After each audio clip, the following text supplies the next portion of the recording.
Барлықтарыңызға қайырлы күн, әріптестер. Алдымызда қараша айының соңғы аптасы келе жатыр.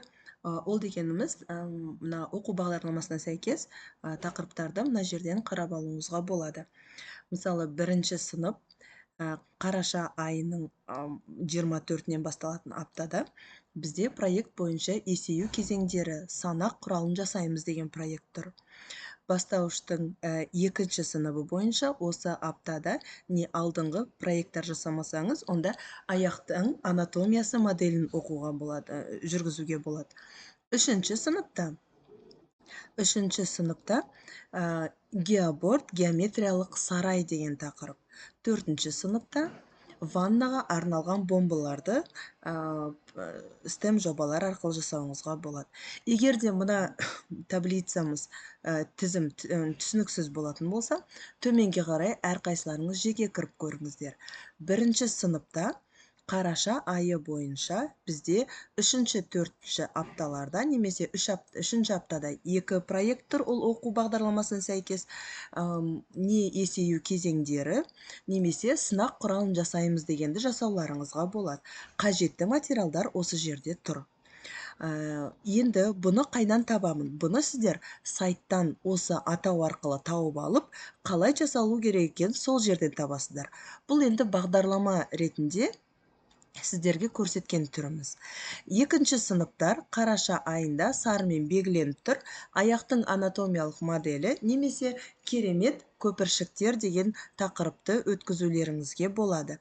Қажетті список осы жерде бар, және де сол сайттың өзінде, STEM-KZ платформаның өзінде көрсетілген.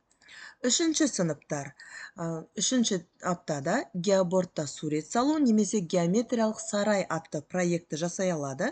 Олар оқу бағдарламасына сәйкес әзірленген, және де қажетті материалдардың тізімі бар. Төртінші сыныпқа келетін болсақ, қараша апта бойынша, міне мынаны сарығып бояп қоямын.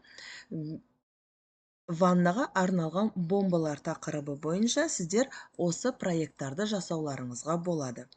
Егер де сіздер платформаның өзінен де басқа проекттарды осымен ғана шектелмей, одан да көп проекттар жасаймын десеңіздер, тағы да жобалар көреміз десеңіздер, тіпті жақсы. Бірінші сыныпқа кірсеңіз, екінші тоқсанды бассаңыз, көптеген проекттар берілген.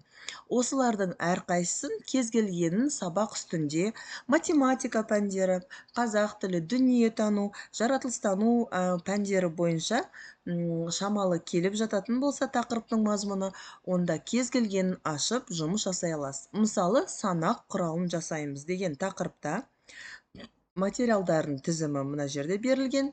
Видеосын көріп аламыз. Қалай жасалу керек екені.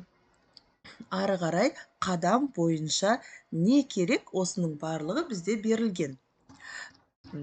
Теория бөліміне кіретін болсақ, қай тақырыпқа сәйкес келеді, қандай жаңа ақпаратпен оқушылармен бөлісуге болатыны жазылып тұр.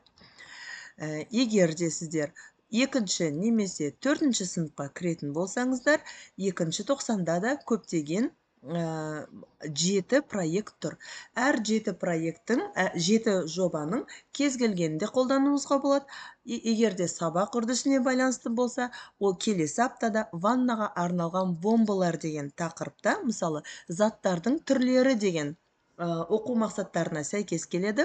Жасалған эксперимент жоспарларына сәйкес жаңа зат алу деген мақсат берілген. Сондықтан да осы мақсаттың негізінде проекттарды жасай аласыздар.